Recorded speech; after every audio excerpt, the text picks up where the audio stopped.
both of us try very hard to be good people, not only to everybody else, but especially to each other. Who I need to be, coming from the heart. Hey, Mom Nation. Welcome to our From the Heart podcast, where we share inspirational stories, useful information, and we discuss a wide variety of women-related topics. While you're listening to this episode on your favorite podcast platform, please subscribe to our channel and rate us so that we can get this information out to the moms that need to hear it. If you'd like to join the conversation, we are at MOMnation USA. That's our handle on YouTube, Instagram, and Facebook. We hope you enjoy the show. Hello, everyone. This is Ryan Gilliam, Senior Mortgage Banker with Waterstone Mortgage. If you're looking to buy a new home or even refinance a current one, I'm able to help you find the best program and interest rate that fits your specific needs. You could call me anytime directly at phone number 480-635-3035 if you have any mortgage questions or if you're ready to get pre-approved for a new home purchase. Thank you. Hey, Mom Nation, we are back with another episode of From the Heart, where we share inspirational stories, useful information, and we discuss a variety of women-related topics. Please give us a like and follow on your favorite podcast platform, the one that you're listening to right now, and subscribe to us so that you get the notification when we have a new show available on our podcast channel. I would love to welcome our co-host, Sherry. Welcome, Sherry. Hi. How you doing today? I'm fantastic. How are you doing? Doing awesome. I'm loving your makeup today, as always. Thank you. I'm so ready for fall. How about you? Yeah, totally ready for fall. Well, you know where I live. And so the temperatures are no longer 100 bazillion. They're more like 90. Yeah. So we get real excited when it's 90 out. Yes. Yeah, I got my jacket and all. Anyway. I'd also like to introduce our guest on the show today. It is Toni Marquette. She is from Florida. Hey, Toni. It's also warm here. So it is. Are you the same? I get like my fall vibes going because I'm inside in the AC. Right. And is it like 90 where you're at, or what's going on? Yeah, it's like 90 something. It's like upper 80s, something like that. That's our fall. Yeah, exactly. Same I still here. Have flowers everywhere and green everywhere, and it stays that way. When I first moved here, it was so weird coming into fall and like getting all the pumpkin spice stuff. And it's still, I'm still in shorts and a tank top. It was just so bizarre. Yeah. Well, here I've kind of modified. We've learned that we wear long sleeves with cutoff shorts and stuff like that. And like my yard was all green when we bought the house a couple of years ago. And I have planted stuff that changes color through the year. So it's pink, but it's color. Yeah. And pink is like, isn't that your color? Well, it didn't used to be. My favorite color is purple, and I love greens. But once we had Emma's our granddaughter, and she loves pink, and so pink has just kind of taken over my life. Because that's what happens with grandchildren. My mom told me that. She's like pink everywhere, right? Like grandkids, they are the thing. Like this is what we live for. That my mom's telling me this. And she's like, oh yeah, love the grandkids. And we're so excited. And I'm thinking, okay, thanks. My daughter's always like, you were so strict when I was a kid. What happened to that? I'm like, what? She's not my kid. She's not like you. Exactly. So Toni, let's begin your story. What we're going to be talking about with Toni is, Toni, actually, it was quite a milestone that you just celebrated your which anniversary with your husband? 28th wedding anniversary. 28th wedding anniversary, where a lot of us are looking at ourselves like, gosh, we can't even get out the gate 2 years. And, we're starting to be in rocky road. So I would love to begin at the beginning. Toni, have you been in Florida all your life? Take us back to young Toni. Oh my goodness. No, I have not. I am a transplanted Yankee. I'm from Eastern Pennsylvania. Okay. And so I left Winter World and don't blame you. South when I was a young woman. And I met Rick. When I met Rick, I was actually 28 years old, I think. And so And when I met him, he was much younger than me. I'm not going to say how young he was. It was legal. It was legal. That's all we care about here. And I had no idea, and anyway, but it was just, I was just a youngster and worried about my career and taking care. I was a single mom doing my single mom thing, and then I met Rick, and I wasn't even interested in marriage. Not at all. I wasn't interested in relationships. Had you been married before? I had to an evil man that we will not name. Okay. I don't blame you. I got burned really hard. And so like for the first 2 years after I escaped that, I wouldn't have anything to do with anyone. And I developed a reputation as an ice queen because I wouldn't go out with anyone. I wouldn't have anything to do with them because I got burned so hard. Yeah. And I just decided that if I ever do this again, because I was the marrying kind, obviously, I decided that if I ever meet somebody, that there would be some things that would need to take place. And all of those things kind of hit. It was really funny because I met him in my own apartment, of all things. I threw a dinner party for a colleague that got a promotion. And we invited people from around the office, because I was very politically correct. I said, bring a guest. And this one guy brought 3 guys with him. Oh, lots of guests. They were he brought, they were like the 4 Musketeers or something. And they had been gone to high school together and all that kind of thing. And Rick was among them. And I took one look at this guy and I was like, oh, you cannot talk to this man. Because if you talk to this man, he is going to mean way too much to you. Stay away from this man. So I spent the entire summer not talking to him. And Jack kept bringing him to my house. Is this because you felt an attraction? Yes. Oh, okay. Instantly I knew, this is the one that I could love for the rest of my life. And, it was just like that. And it was so funny because once we did going out, the first time my mom met him, she says, oh, it's him. Because she had, my mom was very much about communication. And she had talked to me about things when I was a young girl. And like when I was like 16, she said, what do you think? Who do you think you'll marry? What's your husband look like in the future? And I described this guy physically, because teenagers do that. They go to the physical. I described this guy physically, and I'm an artist, so we were like doodling around together. And I said, and this is what he'll be like. And I described the kind of person he would be. And when my mom met him, she's like, oh my God, this is him. It's the guy.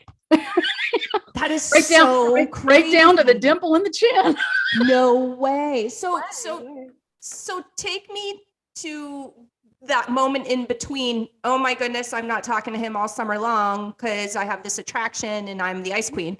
To he's meeting mom. Like, how did that happen? Oh, it took a few years. I was so cautious. He didn't meet my daughter for 6 months. We had been going out for 6 months before he ever laid eyes on my daughter.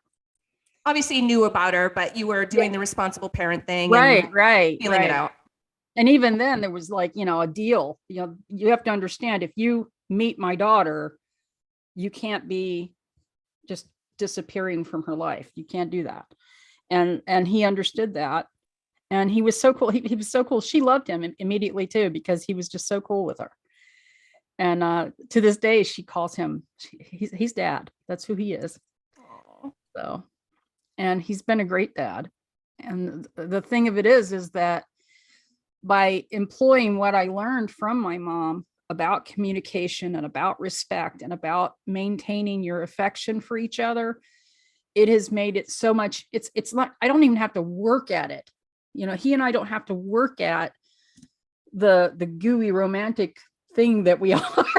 Mm-hmm. I mean, you see pictures of us and that gooey look, that's not a filter, that's us, so it's how it is. But we have worked at it over the years, and both of us try very hard to be good people, not only to everybody else, but especially to each other. Mm-hmm. Yeah, that's so important. that first contact, you first start going out with someone or you first meet them, like on the first time I ever saw him, my heart was just like, oh, don't talk to him. Right. That kind of thing. But that first excitement that you have, that doesn't have to go away. So many people think, oh, the honeymoon's over. No, the honeymoon doesn't end. You end it. You don't end it. Keep it going. Keep that excitement going. And it's so easy to do. Like I flirt with Richard. Like, I don't know what. I flirt with him daily. I flirt all the time with him. Give us an example for those of us that maybe feel like the sizzle is gone because we've let it die. Like, give us an example of what is a day in the life of Toni and Rick. Day in the life. Okay. He brings me coffee, right? Because he's like language, and he knows. Yeah. Sherry's like, I'm in. I'm sold. Yeah. And today because he knew I was going to be doing this, he brought it to me in his mug. Oh. But I mean, it's little things like that. He does, you talk about love languages, you like people like words of affirmation. He tells me he loves me on a daily basis, maybe multiple times a day, and sometimes in different languages. And I do the same to him. We tell each other we love each other.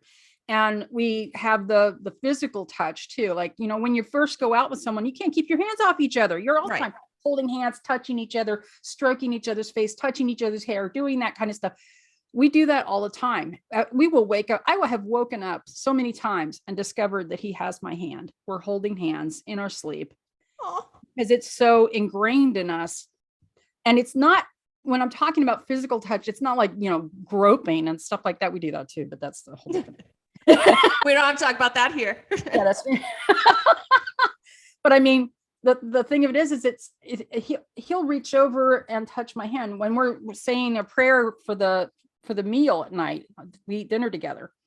He reaches over and he holds my hand and touches it. And he's very soft. He doesn't try to grip my hand. I have RA, so he's very careful with how he touches me. So it's a careful touch, but it's a loving, warm, secure, I know that this man loves me touch.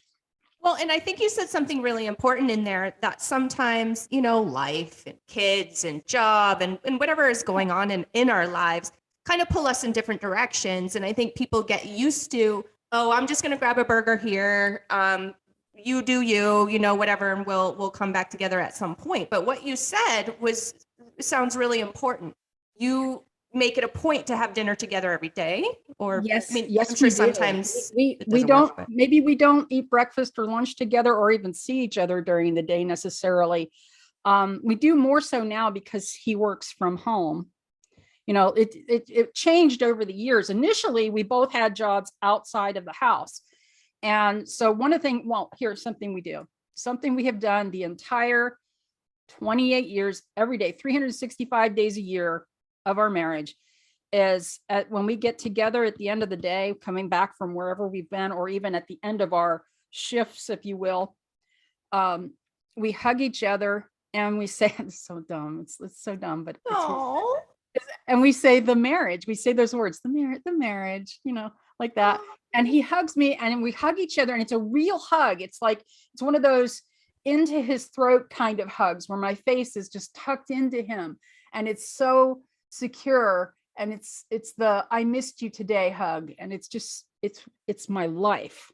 Oh, I get the chills. I can feel it. I can feel it coming off of you as you talk about it.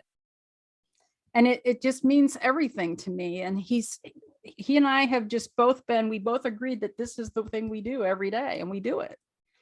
So let's go back to Mom real quick. Okay.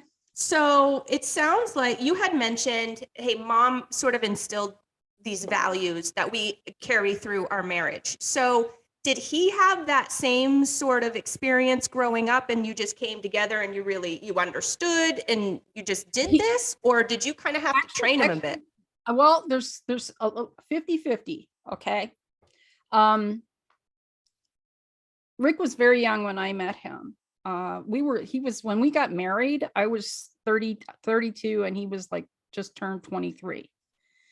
All right. But we had actually dated for several years before that. We dated 4 years before we got married. Mm-hmm. And So there was some training involved there. Yes. And I'm a big part of shaping who the man he is today is. That's true. But his parents, his mother, he was raised by women. His mother was a single mom. And they lived next door to his grandma. So he was raised by women. And I think that made a huge deal on how he treats women. Yeah. So he was like open to treating women correctly to begin with. And I just kind of said, okay, this is how this goes, and this goes here, and put that over there. And And he got it. And you came and together. yeah. And so it must have felt really awesome. It sounds like you have a great relationship with your mom, which is cool. But it must have been really awesome when she was like, "Hey, this is the one. This is the guy. one That's that you described." It was so funny because it was kind of awkward because she said, I need to talk to you in private. When your mother says that, you're like, "Uh-oh." You're like, oh God. And Exactly. so we scooted off to another room, and she said, oh my God, it's him. It's the guy. You drew the guy. That's the guy. And I said, I know, isn't he great? Did she remind you of that, or were you consciously aware that, hey, this is Well, what I had done? been 16 when I thought of that. And so, yeah, it had occurred to me that this is God in my life. Whoa! So it was like 12 years prior. Yeah. You basically ordered him. Yeah. It's like, and I want him to have this and that. And yeah, sure. But So I had behavioral things that I wanted. I had been mistreated as a woman. I had been very abused as an adult woman, and I knew what I wanted and what I didn't want. And abuse comes in more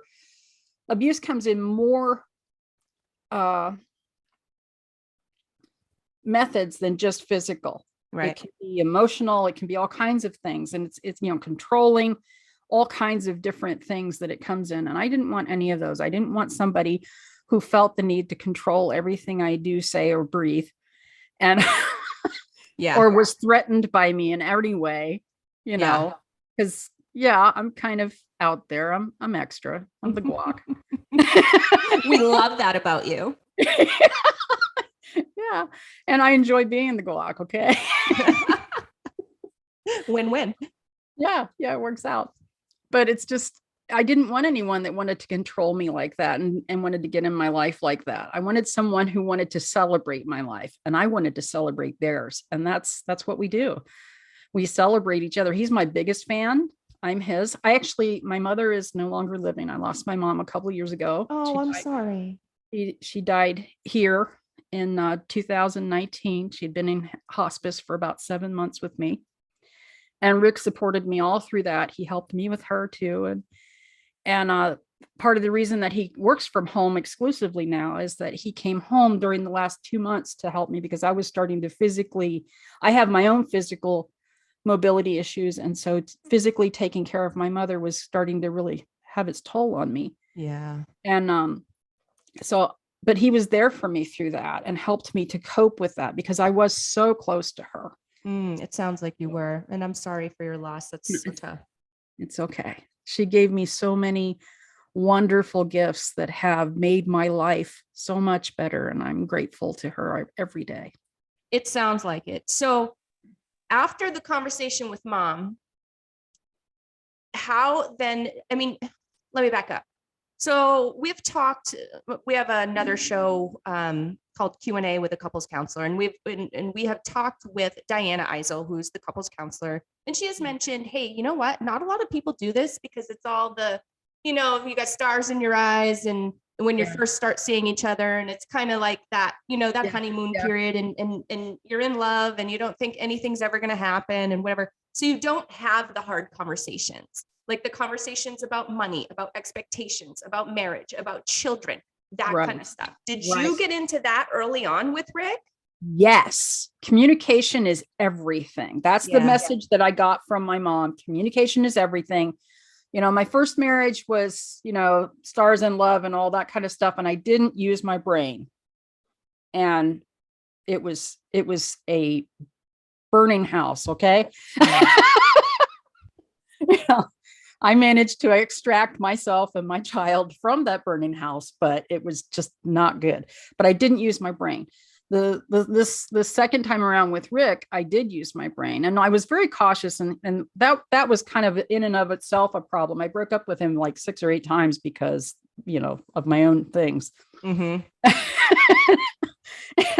But he knew it was just, you know, me overthinking stuff. So he always got me back anyway.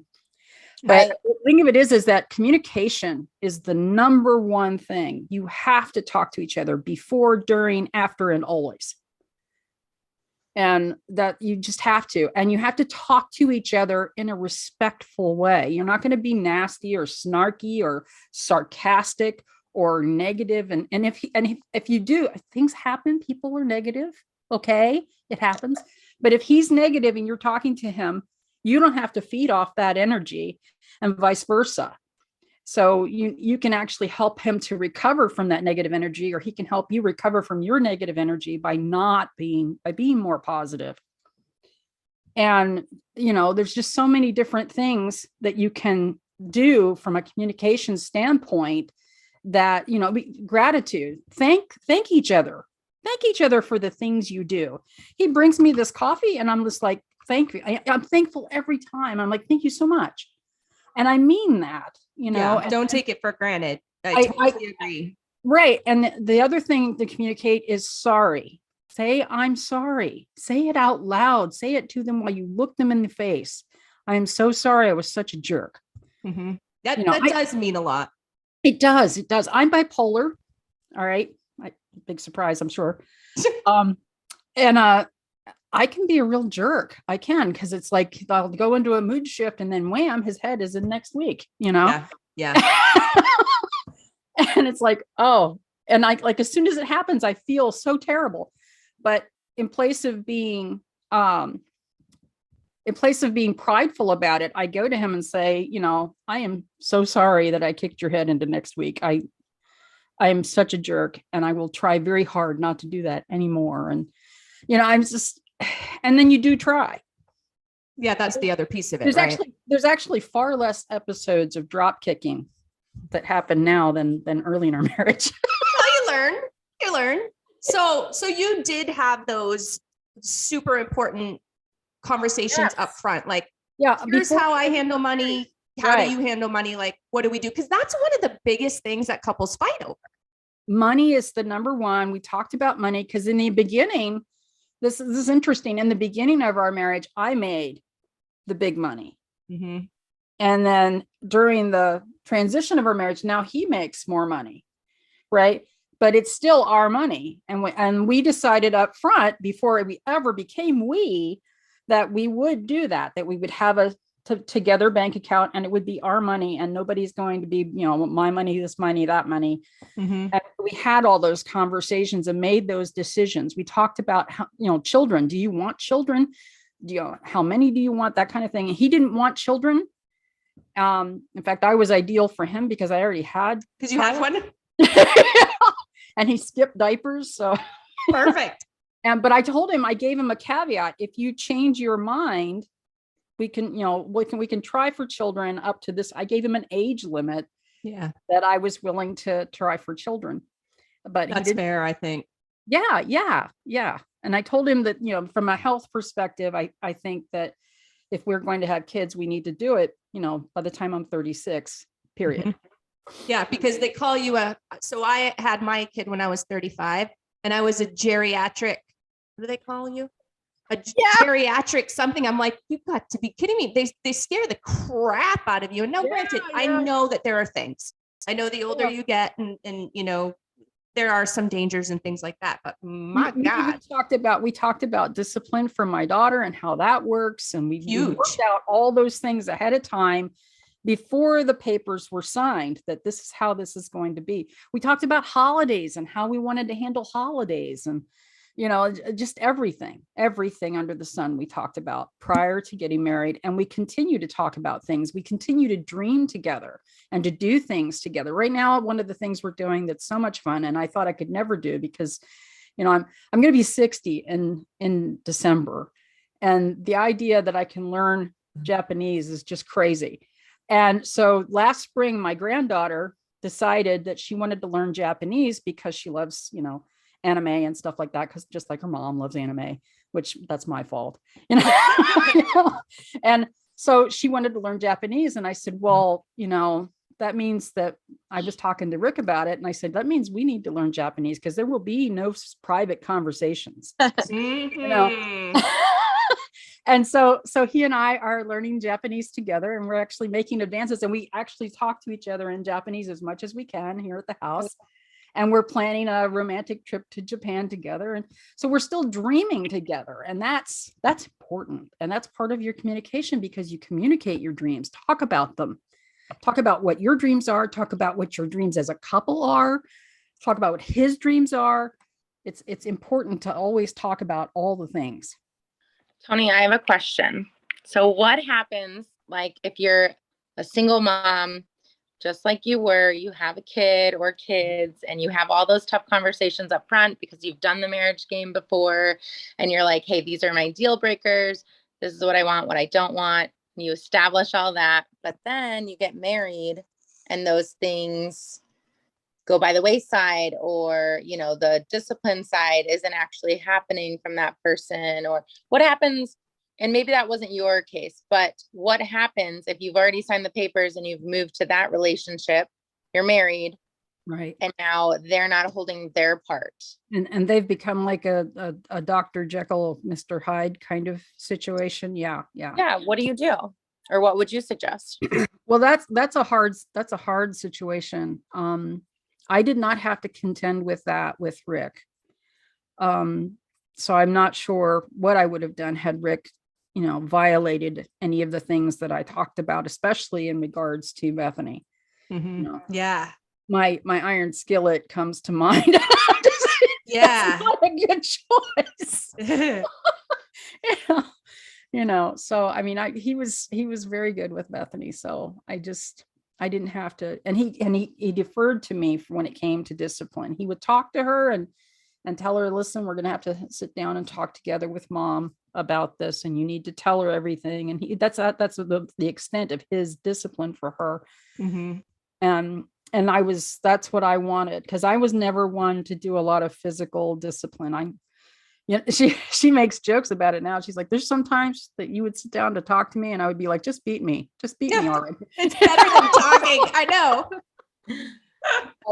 But I mean, if something like that, I'm not sure how to advise somebody. It depends on the situation, what exactly is happening. But when you get married, that first year of marriage, you need to start setting the precedences for things, for all of those things. Repeat those conversations. It's okay to have them over and over again. To repeat them and to also put it into place, and you do the work that you agreed to do. Mm-hmm. So it's just, it becomes, you have to recognize that this is my partner. We are partners. And if he's not able to fulfill this piece, let me talk to him and figure out why, and help him to come to terms with that. And just figuring out what your role is in each step of the progress that you make as a couple. As a couple, Rick and I are an advanced couple now. Right. But early on, I mean, we had a lot of differences. And yeah, I mentioned about the head booting thing, and, not physically, no. But. Yeah, right. Well, I think you both need to want it too. Yes, you want it. Yeah. You both need to want it to succeed. So you kind of both need to be there. And, Sherry, if I would think, having been divorced myself, if you find yourself in a situation where like you want it more than they do, yeah, then that's tough. I also liked what you said, Toni, about your daughter and about handling the discipline. Coming from a divorced family myself, it was always weird when, like, my mom or my dad would be seeing somebody and they'd try to discipline me. And it's so weird for the kid. It's totally weird because they have that relationship with you. And like, I was, the if and or I was like chief cook and bottle washer in her life. Yeah. Because she was really young when I walked away. And so it was just me and her for years. by the time I married Rick, she was 12. And so our relationship, the two of us, we were us. You were tight. Yeah. Yeah. And that was important. That relationship was super important to me. I was very tight with my mom, and I worked very hard to be tight with her. And I wanted her to be happy. And so like I waited 6 months for her to even meet him. And then it was always controlled. She was never left in his care by herself in any way ever until it had been several years and she was completely comfortable with him. And so, and the discipline part, I asked him to protect her, yes, but don't frighten her, don't yell at her, and certainly don't touch her. You know, just have her to tell her that you need to sit down. We need to talk about this. And we're going to talk to your mom about it. And I want you to tell her everything. And whatever it was, you know, Bethany was not a bad kid at all. She was really a good kid. You didn't have too many of those instances where you had the whole sit down. No, nothing like that. That wasn't a common thing for her. But from the child's perspective, I love that you did that, because it's the absolute worst when you have this relationship with your one parent. It is just the two of you. Some other adult comes along. You're not the one, as the kid, you're not the one with the attraction to him. Like they're not your bag. He wasn't she didn't care about that. No, she liked him. He was fun. And he was nice to her, and he didn't turn her cartoons off. So that was like, but it's weird just coming from the kid's perspective that this stranger comes into your life, no, you know, not something that you had agreed to or asked for or wanted. And then all of a sudden they take kind of your place, almost like not really your place, because it's a different romance versus kid, but it feels like that. Like now I'm glad you mentioned that. That was actually kind of a big deal at first, because they used to kind of fight over me a little bit. Yeah. And if we went to the movies, I had to sit in the middle. Yeah. Because, you know, they both wanted to hold my hand. That happens now. There's no popcorn for me, and that's okay. That's funny. So you have the same experience, Cher? Yeah. Yeah. Rory will fight me and be like, Cat's mine or whatever. And so now we've established that Cat is her BFF, and you know, that's the difference instead. But you know, it's not fighting over me. It's Rory wants Cat. Oh, it's fighting over her girlfriend. Difference. Switcheroo. Yeah.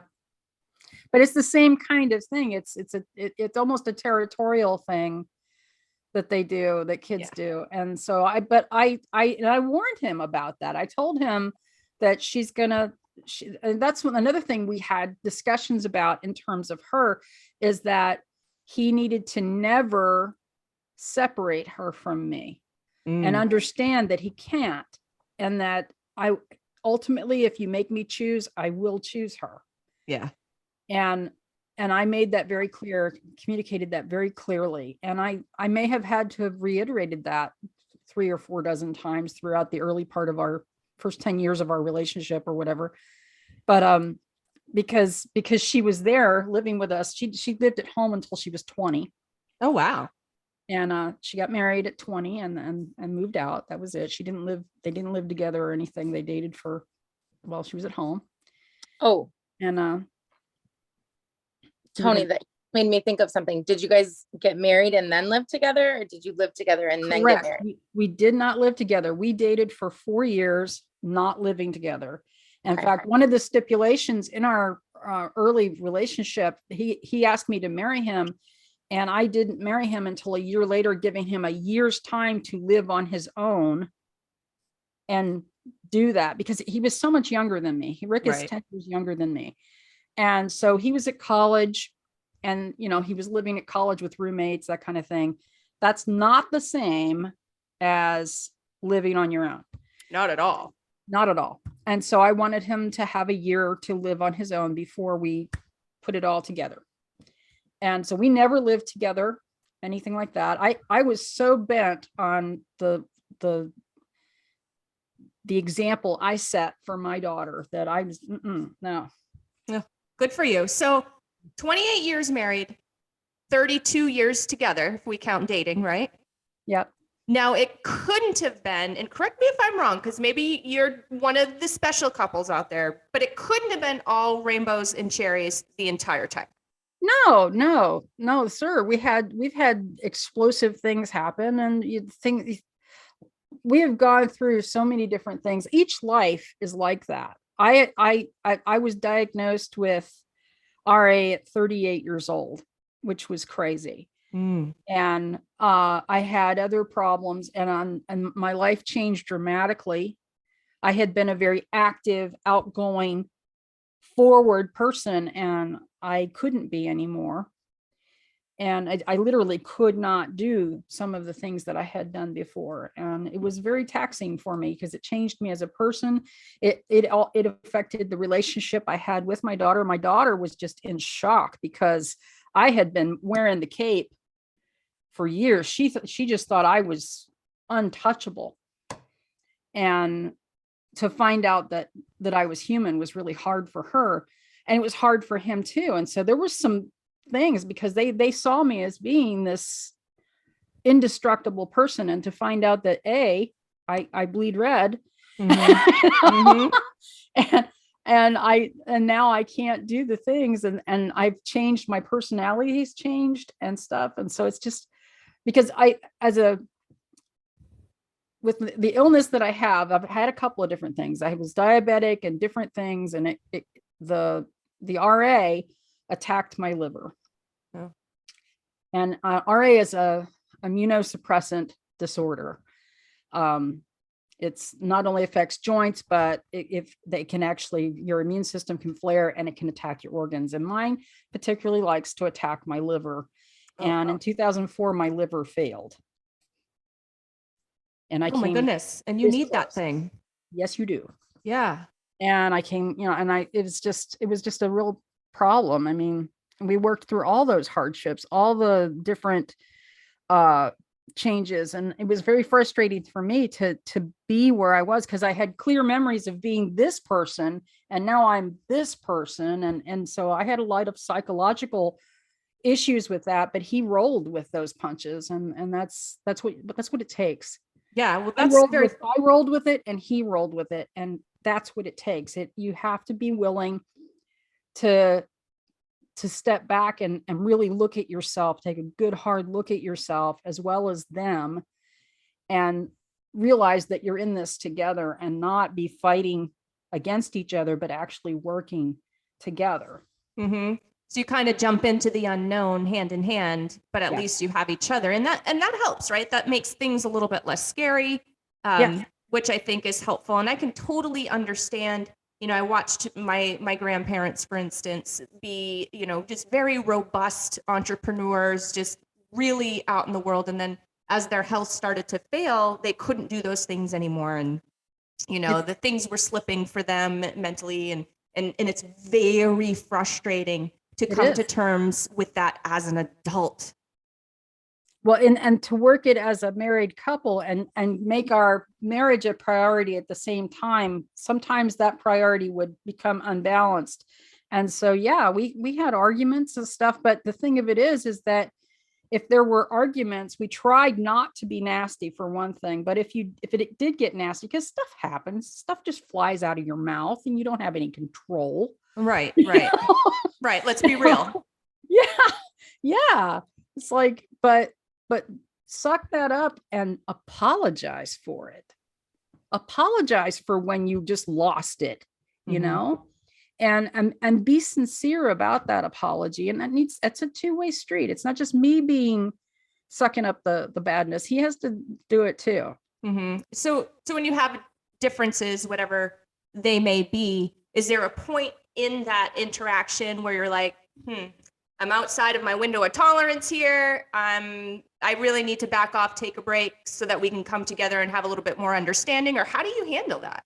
I usually will distance myself, and he and I have kind of agreed to this. If I get too hot about something, or he's, too stubborn about it, we're like, okay, let's take a moment and calm down. Just let's stay apart for a little bit, and we'll go to different parts of the house or whatever, and just kind of cool off for a minute. And then once we're ready to talk about it, we'll come back together.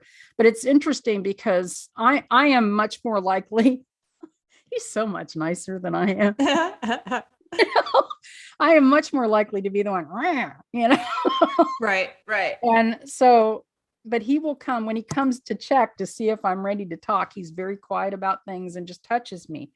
Doesn't say a word, just will put his hand on my shoulder or something like that to get me to see if I'll turn to him and talk to him.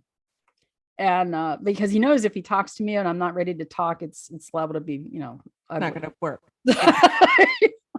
But it's just a soft touch, and that soft touch, that soft looks, soft words, those go a long way to helping me to come back from angry world. So Yeah, well, it's super important. And it sounds like you both have patience with each other. So maybe your personalities are a bit different. Maybe you handle things differently, but at the end of the day, you have that patience that is necessary.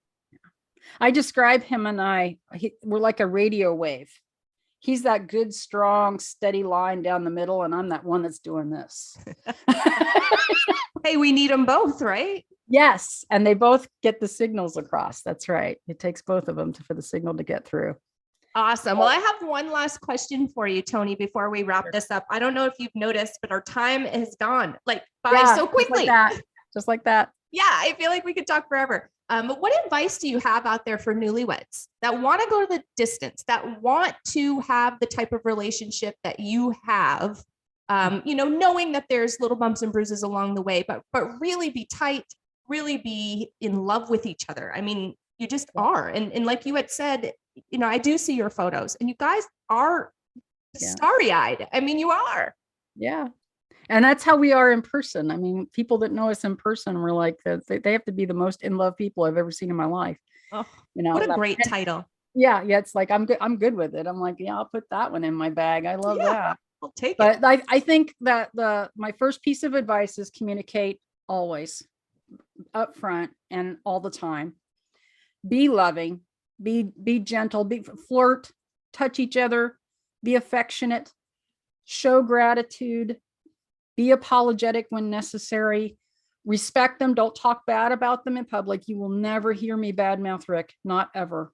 I make jokes about it. I am the leading member and president of the Rick is Great Club.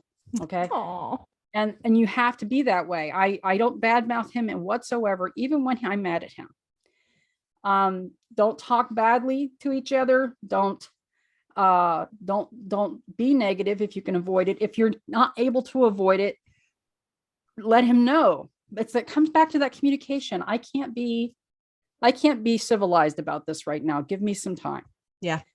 And to make time for each other. Get off the phone, get away from the TV, make time for each other. Do something together that's just something you're doing. Like we're doing the learning Japanese thing, which is so much fun. I thought that was going to be so hard. And it is, but it's so much fun. And I can't, one of my things that I'm really like looking forward to is to be somewhere and someone speak Japanese and me be able to respond back. And then we're like, and they'll be like, what? That's what I'm waiting for. But I love that you guys made it a thing for you guys too. So not only is it your granddaughter, a connection there, but you and your husband are learning together, and then you're going to go on a trip, a romantic trip. And that's us. Yeah. So in support of M, we said, let's do this. And we both said, okay, that's what we're going to do. And we're going to learn this language and we're going to make it part of our life and do this together.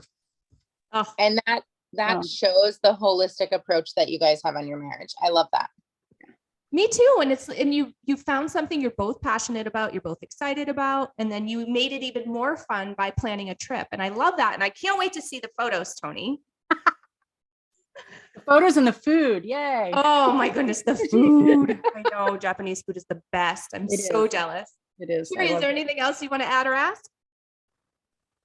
I don't think so. I'm just really thankful that you shared your journey with us. Thank you so much. Yeah, we Thank you appreciate for it, having Toni. me. I really appreciate it. I appreciate having the opportunity to come on and stuff. And I love MOMnation, and I love all the women out there and the struggles that you face. And if there's anything in this podcast that can help you, I am grateful for that. Thank you. I love that. And, oftentimes we hear about the things that go wrong in relationships and, why they split or why they need to get out. And that's important too. Like, it's important that we talk about all of that. But I love this inspirational piece about, hey, no, things don't have to be that way.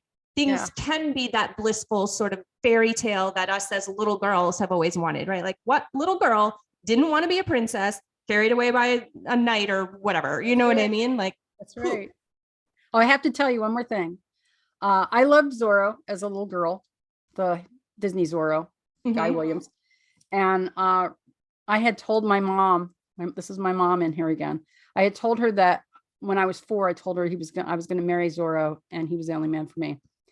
And she shared that little piece of info with Rick, and he proposed to me in a full out Zorro costume. Oh my goodness, what a guy. Do you have a picture? And I have wedding pictures that show I married Zorro, mask and all. That is awesome. You have to share some pictures so that we can see that. I'll put it in the comments on the podcast, and you can see me with my Zorro.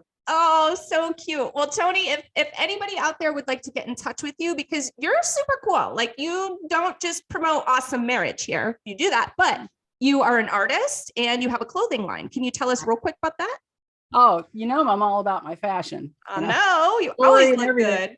I have a Hello Pink boutique called Yaya Chic, and it's called Yaya because that's what Emma calls me. And we sell all kinds of beautiful accessories, clothing. We have custom made t-shirts for the entire family. And now we have an entire gift line of tumblers and handmade soy candles and wonderful room sprays. We have tanning supplies, everything to make you feel good about yourself, because it's all about, if you look great or feel that you look great, you will feel great. It's 100%. Like, to come on here today, to have my mojo in place, I wore this top because I feel so pretty in this top. It's beautiful. Great color on you. And it's just a neat little comfortable Henley, but it's got that little bit of sexy right there. A little pizzazz.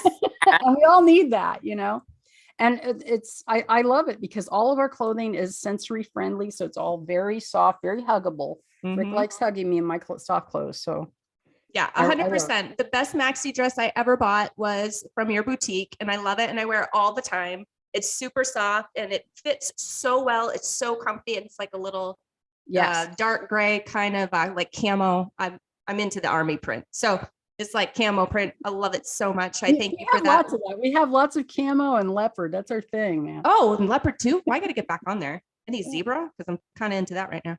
Yeah, I haven't seen so much of that, but we'll have to see what we come up with.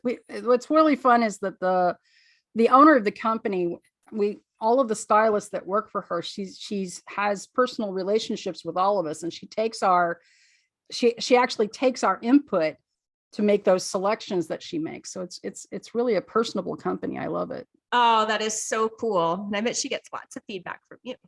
Yes. Awesome. And so if somebody would like to find you, would like to find your boutique, would like to connect with you, ask you some more marriage questions, where can they do that? On Facebook, I am the only Toni Marquette there is. Yay. That's awesome, actually. There can only be one. Say that. And told you I was extra.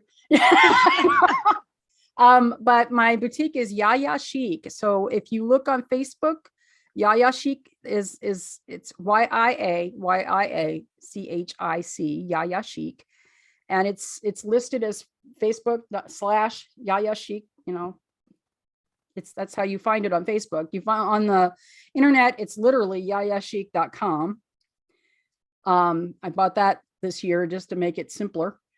And you can find me on Instagram as Eating with Yaya, because I love to cook. I'm a gardener, and I have like a massive I have orchids everywhere, inside, outside, everywhere, but I also grow a lot of plants, and I cook with plants. I'm vegan. So yeah, there it is. Oh, Sherry's showing you. There you are. I love those glasses. You are adorable. And if you can keep orchids alive, you are my hero, because I cannot keep those alive to save my life. This is my latest baby. I have like about 13 of these. This is my first Catalia orchid, and it's doing okay. Well, I think we have to have you come back on to talk about planting and green thumbing it and all of that stuff, because that's something I'm super interested in, but all I can keep alive is like aloe plants. That's it. That's all I got. Yeah, I have a black thumb. I need help too. Yeah, no kidding. All right, everybody. If you are interested in being a guest on the show, please follow us at MOMnation USA. That is our handle. We are on Facebook, Instagram. We are on YouTube. If you hop over to our YouTube channel, again, at MOMnation USA is our handle. You can get this playlist, which is the From the Heart playlist. You can see Toni's episode there and our previous episodes. We have a lot of other playlists too, with a lot of great content and information specifically for women, specifically for mamas. So get on over there and check it out. There's lots to see. Also, while you're listening, if you're the audio version type on your favorite podcast platform, please subscribe, download, and rate us so that we can get this info out to the people that really, really need to hear it. We are changing lives over here, guys. So let us help change more lives across the country and even across the world. Somebody asked me to open up MOMnation International this week, Cher. So we're going to have to talk about that. Anyway, yeah, just dropped a little nugget. All right, guys. It was wonderful. Thank you, Toni. Bye-bye. Bye.